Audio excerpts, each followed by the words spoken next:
Hey guys, welcome back to AFK Journey. In today's video, I wanted to talk about my top 3 of free-to-play teams as we progress through AFK stages. Now, this is also going to go in like a timeline of the way most free-to-play accounts will obtain these teams, and we can take a look at them, and then I'll take you to where I am currently with my free-to-play teams and the 2 that I'm using for the double battle stages. But just keep in mind, there is new metas and stuff forming in the whale territory, which maybe that might transition into the free-to-play realm. I'll talk about more of that in another video when I go through some characters that are actually seeing a rise in usage. But once again, I want to focus on these 3 main progression stages, and then free-to-play may eventually go through a 4th free-to-play progression phase. I'll leave timestamps to the different teams so you guys can jump to ones if you're interested in specific teams. But basically, first of all, the team that everyone would remember was when we started. It was the most broken team essentially that you could see, and there was a couple variants of it, but essentially this is the kind of thing that we were looking at, where you have Smokey, and then often it was Rowan. Now, you can modify this team a bit, like sometimes you can drop either Rowan or you can drop Antandra, you can put a Brutus in there, you can put something down the back. This was your general formation, though, when we had... where did Rowan go, dude? I struggle to find heroes. This was the general formation that would be used, because what happens in this team is everyone stays back in Smokey's range, the enemies come to you, and then you can kill them whilst getting healed by Smokey and Rowan and getting mitigated by Coco. Now, this was very common. Like I said, you can sub-units out. You can put, some people would put Thorin in here if you had him. Some people would put Brutus in here. But Smokey was the key of this team. Rowan was a really nice one to have on top of that. If you just re-rolled for a Smokey, which is a 1 in 3 chance, and then did a $1 purchase, you could have the Rowan as well. And you're pretty much set up to run this team. Now, while I do still think this is a good team for a new account, if I was a new player, I would run this when I first start, because everyone gets a guaranteed copy of Cecilia. However, because we do have Florabelle on the standard banner now, that would be the unit I would be placing on my wish list. And I'm actually thinking if I ran a fresh account, I wouldn't even put Cecilia on the wish list, and I would just be starting to conserve for my Carolina copies. But this is the kind of team I would be looking at running in the early game on a new account, and I think a lot of people do remember this team. Once again, sometimes you had Brutus in it. There was a few slight variations, but this was the kind of team that we were looking at, and this is perfectly safe. Once again, you got a free copy of Cecilia, you slap her in there, and that is that team. The whole idea about this team, once again, is that you keep close because Antandra doesn't run forward too early. The enemies come to you, you stay in range of all your healing, you just basically absorb everything, and then retaliate with your Cecilia's damage. Sometimes you do have to play this team on manual so that you can get your Coco ult off after Cecilia pops her ult. But once again, when we start using Florabelle, it's not as big of an issue, but you can still manually play it in some stages. But that is team number 1. I'm not going to spend too much on the time on this team because I feel like a lot of people are past that stage, but I just wanted to clarify this as like that first free-to-play progression team, which is very accessible for free-to-play players. Moving on from that, the team that we evolve into beyond that is going to be when we start looking at Odie. Where is he? Where's my man Odie? So once you get Odie to Mythic Plus, it unlocks a new team for you to play and new viabilities. Now, this is basically the core team of the Odie team, and then you can run tanks to suit your needs and where you're at. Now, something I've been taking in recently has been this with the Freyesto, because I did pull the Freyesto. Running teams like this, and it's been pretty solid. Now, if you don't have a Freyesto, then you've also got Brutus as another option, and then you can play around with your protection. Sometimes if you can run an Antandra in that as well. You can run a Brutus in it if I can find the dude. There he is. And once again, because you do have a Mythic, if I have a Mythic Plus Thorin, I can link, I can reduce the damage Brutus takes. But in general, this team, it just evolved from being Cecilia in the team to being an Odie in the team, and he can basically put his poison on the enemies and use his poison to manipulate and kill the enemies. Once again, this is more stall tank based type team that you can go with this stuff. I'm not going to probably be able to clear this stage with it like this, but this is just a really, really solid team in general that everyone evolves to once they get their Odie done. Odie should be the first one that you are working on from the shop, and once you get him to that Mythic Plus, that's when he gets the execution threshold on his poison, and that's when he really starts to see the higher value. Now, once again, this ain't going to work for me because these teams are just a bit too much, and my Entandra is a bit too low ascension. And once again, my Brutus is very low ascension, so we are struggling. But if I do go ahead and chuck in my Thorin, maybe we can get through this stage. But this is going to be like a big, massive team for everyone that you will progress through a lot of enemies with, because the team is so solid. Like I said, the one I'm using at the moment is Freyasto, so let's go ahead and test this out. See if we can actually land some stuff here. Boom, let's go. Let's just test this one out. But yeah, this team becomes an incredibly solid team. So unfortunately, we lose that. We're still getting the heals rolling, and we're going to lose out. Now, the reason we're losing out is oh wait, we got the wrong artifact on anyway.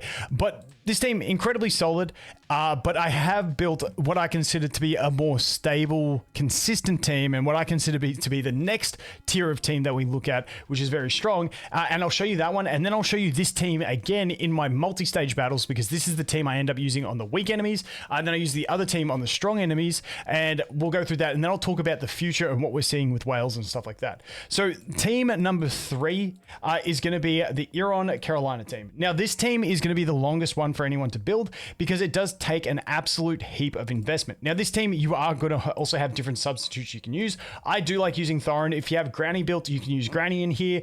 Another character that can get some use in these teams is going to be the Huan, if I find her.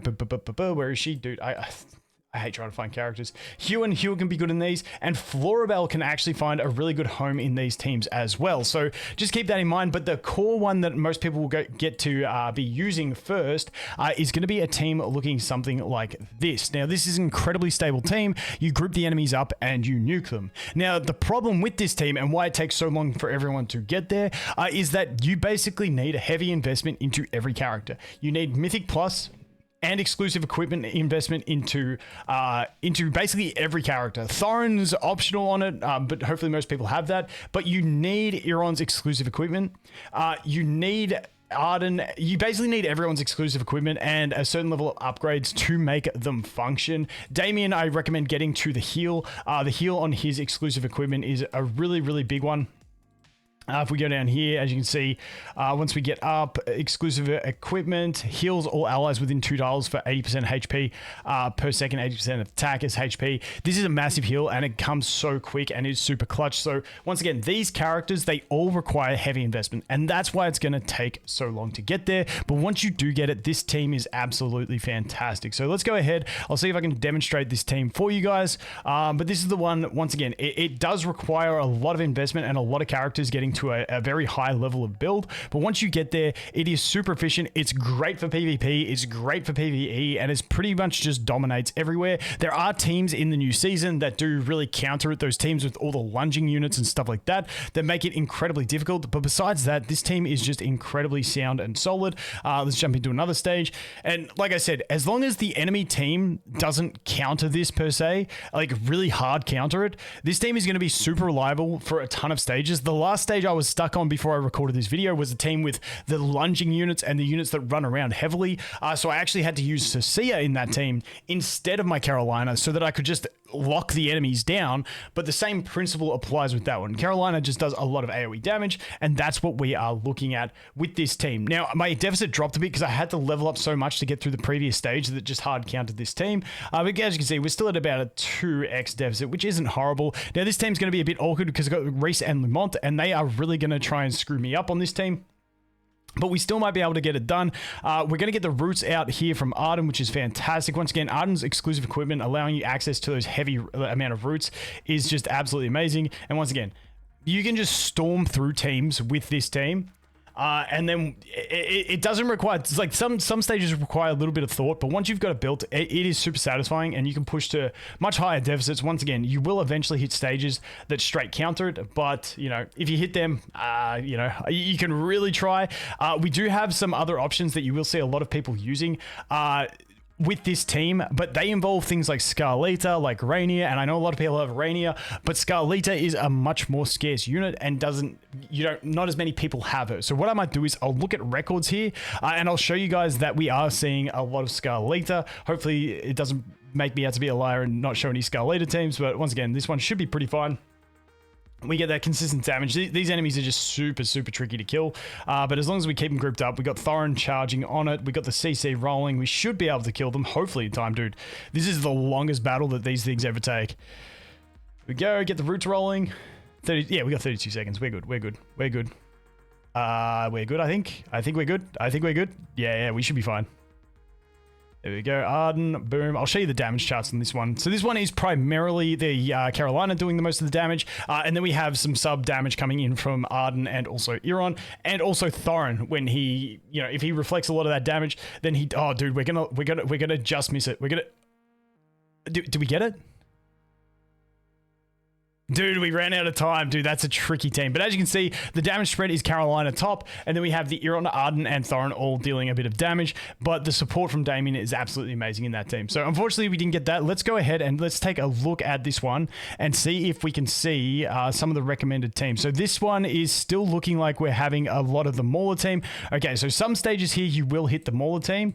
What I'm going to do is I'm going to cut, I'm going to clear, here you go. So this is the kind of thing that we're talking about. So this is a kind of team that you will start seeing a lot of as well, which rolls around Scarletta. But interestingly enough, you can see this only has a 1 copy Scarletta. So I personally don't have one. I haven't got mine from the event yet. But if you have, you can definitely test out something like this. And as you can see, you don't need a heavily invested Rainier for these campaign type teams because, you know, the idea is what you do with these type of teams is you basically put your Euron into the enemy's formation, and he basically stall tanks there because he's getting healed by all the damage you're dealing to the enemy that transported with him. You got Scarletta to help your mitigation in the early phase, and then you have Arden to help you with control, and then you have Florabelle in this team also to help you with the control and damage side of things. So this is where we start going away from the Carolina, and you start bringing a more control-based team. And as you can see in this team, we've also got only a 1 copy of the Florabelle. So this is a very low invested hero team that can also function really, really well. Unfortunately, like I said, I don't have the Scarletta, and with this low investment on characters that I have as well, I don't think I'd be able to survive through it without her. But that is a great example of another team that is like the next evolution past the Carolina type team that is seeing a lot of use. But obviously, once you go further, you will need heavier investment into things like your Scarletta, your Florabelle, and stuff like that. And that is where you will start hitting the roadblocks, because not everyone free to play is going to be building Scarletta. I still think the safest play for free to play when we look to Celestial Hypergeans is get your Rainier to Mythic Plus and then save and wait and see what the next one is. I've mentioned before that I'm just saving to see because I think it's going to be Taylene, and I absolutely love Taylene from AFK Arena. But in general, the safest play is just Rainier to Mythic Plus and then hold, wait and see. And then if the next one's not so great, then you can look to something like Scarletta as well if you want to build her. But that is the kind of thing we are looking towards, but I don't want to include that in the main teams just because it is one of those teams that is a bit more luxury in the units that you get, and you can't always get away with like a 1 copy Scarletta in this team as you push further on. So no, I don't want to do that. So that is pretty much it. And as we go into the multi-team battles, essentially where I'm at the moment is I'm using my strongest team, which is my Euron team, in the team 1. And then as you can see in team 2, this is the kind of formation I'm running. Now, if I had a Granny built, I would probably put Granny on this team instead of Thorin, so I could bring Thorin to this team. But if you look at the enemy team power, you can see we've got 142 on this one, and we've got 189. I've got to do a push. I haven't pushed this one in a day or so. But because of that power deficit, I do just put the weaker team on this second one. I just run the Brutus as the tank. Hopefully I can get through it, and that is my play on that.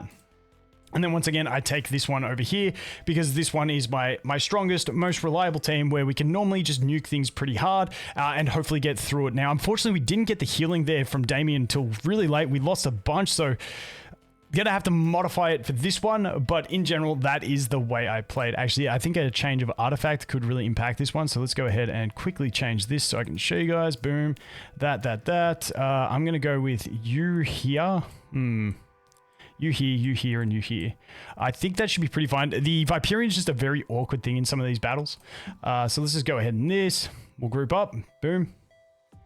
Thorin's going to get hit pretty hard here. Now, we do get that healing out. Yeah, this is good. So, Euron survived. Thorin get his charge up. Now we're pretty good. We got the healing taking effect, and once again, that's how quick it can happen with this team. It can absolutely slap, and then you go to your OD team for the next one.